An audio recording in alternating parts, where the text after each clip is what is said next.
The Islamic extremist militia known as Ansar al-Sana, but to the locals it has come to be known as Al-Shabaab. Now, the Al-Shabaab that you find in Cabo Delgado, the northern province of Mozambique, right, is in no way connected to the original and main Al-Shabaab that you find in Somalia. There are no links between the two groups whatsoever. Now, Ansar al-Sana has waged a very sophisticated and violent campaign against the Mozambican government, right? It has done this in a number of ways. The first way that they have done this is to particularly attack police stations. Number two, they also attacked and destroyed government infrastructure. And number three, they have particularly captured small villages and towns along the coastal province known as Cabo Delgado. Moreover, Ansar al-Sana have pledged allegiance to the Islamic State of Iraq and Syria, right? That's the full name of ISIS. So they have pledged allegiance to ISIS. This occurred in 2018. In 2018 April, the African Union also confirmed the presence of ISIS.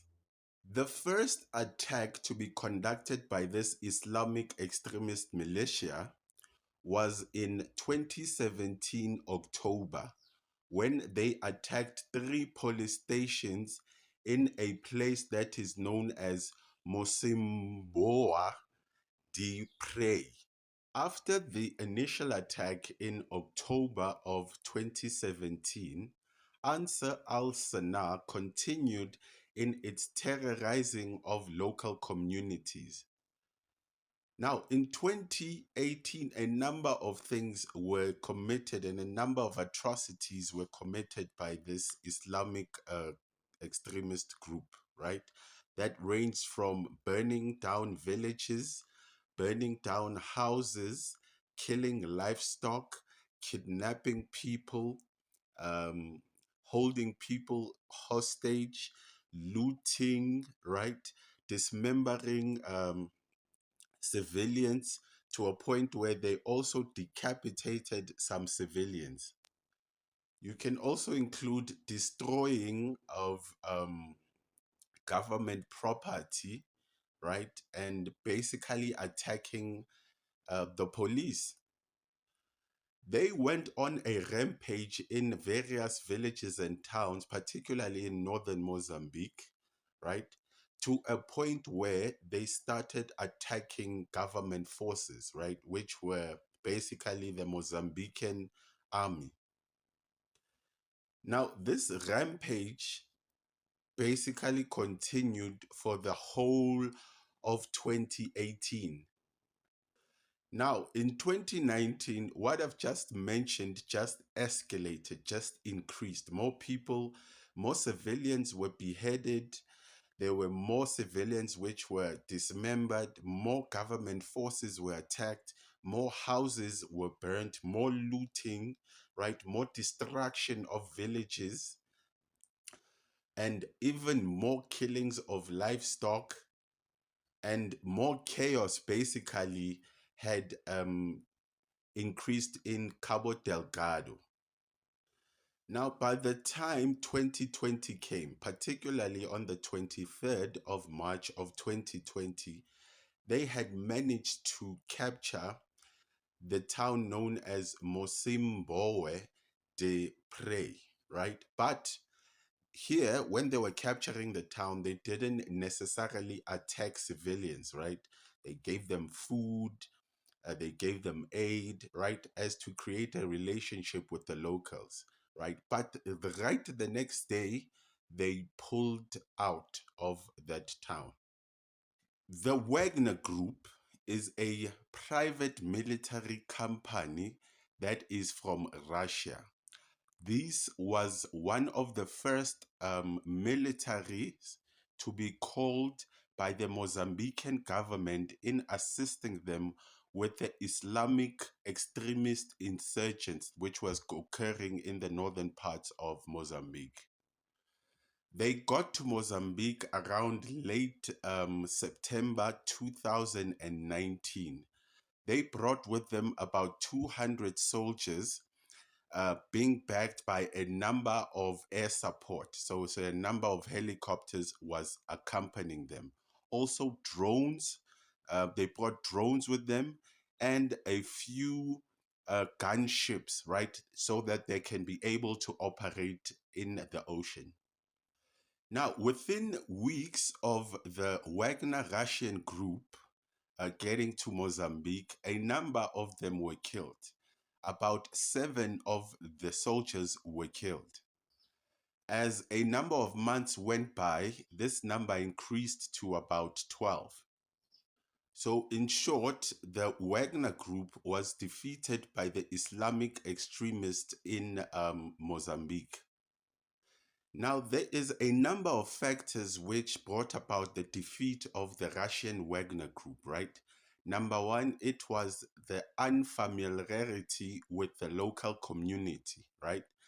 Number two, they were not used to or equipped or trained to deal with a very dense jungle situation that you find in Mozambique, particularly in the northern parts, right? They also didn't really understand or had the general plan of the urban setup in Mozambique. Now, another factor which brought about the defeat of the Wagner group was the tensions which came about between the Wagner group and the Mozambican army, right? When the Wagner group actually got to Mozambique, they actually accused the Mozambican army of being underprepared, undertrained, right? And the fact that the Mozambican army was undisciplined. Now, in turn, the Mozambican army claimed that the Wagner group came there overconfident, right? And they were bullying some people in the ranks of the Mozambican army. Now, the overconfidence of Wagner Group came from a recent war that they just won against Islamists, particularly in Syria, right? They were also waging a war against Islamists in other parts of Africa, mainly Mali, Niger. I can add the Central African Republic to that list.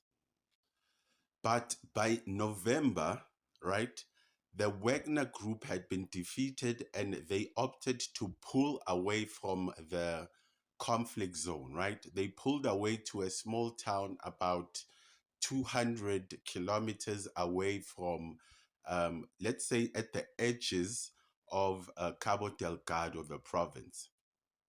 Now, the Wagner Group is still in Mozambique, but they are only responsible for information warfare, intelligence, surveillance, and things like that. Now, after the defeat of the Russian Wagner Group, right, a South African private military company was called upon. This South African private military company is basically known as Dyke Advisory Group.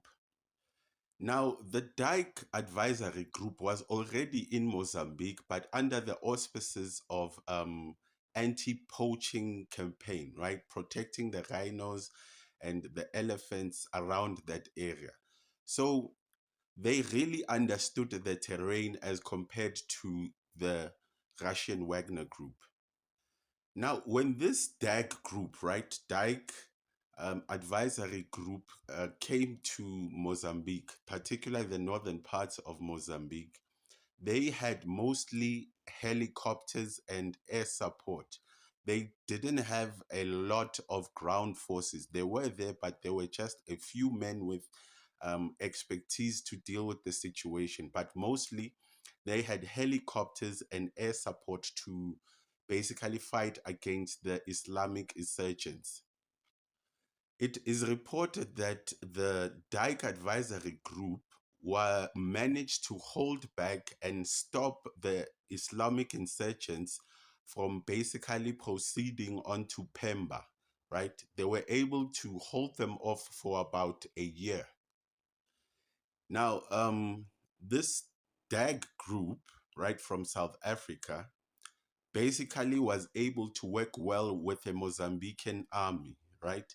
And they were able to work well to a point where they were able to stop certain attacks and certain villages being taken over by Al Shabaab, right? They were there until around March of 2021, right? Which basically gave space to the new force which was called upon by the government, which was particularly from the SADC countries, and they also called upon the Rwandan army. Now, let us look at the SADC forces and the Rwandan army that was introduced around July of 2021. After the defeat of the two private military companies, the Russian Wagner Group, right, and the South African Dike Advisory Group, there was an introduction of SADC forces together with Rwandan forces into the battlefield. This occurred in July of 2021. Now, SADC forces that were introduced into this war numbered at about 2,200 soldiers, right? Where most of the soldiers which made up of this force, the SADC force, came from South Africa. About 1,495 South African soldiers were introduced. The rest were made up of soldiers that came from Namibia, Botswana, Tanzania, Lesotho, and Angola.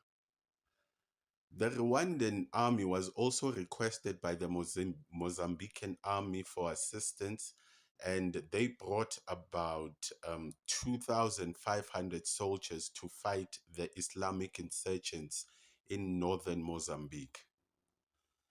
Now, with the introduction of the SADC forces and the Rwandan forces, there was a lot of successes that they achieved, right? Particularly in a coastal town known as Musemboa de Pre, right? Which was captured by the Al-Shabaab Islamic militants around August of 2020. This coastal town was recaptured by particularly the Rwandan forces and the Mozambican forces working together to fight against these Islamic insurgents. They captured it around a year later, which was August 2021. A town known as Palma, right, was also captured and basically attacked by the Al Shabaab Islamic group. This occurred, I would say, around March 2021, and the Mozambican and Rwandan forces managed to battle them and retake the town in like the next month, around April 2021. It is further reported that SADC and the Rwandan forces will be wrapping up their military campaign in the northern parts of Mozambique around June of 2024. Now, after the end of this mission, particularly in Mozambique by the SADC forces, which were mostly South African National Defense Force soldiers, these soldiers will be redeployed in the DRC,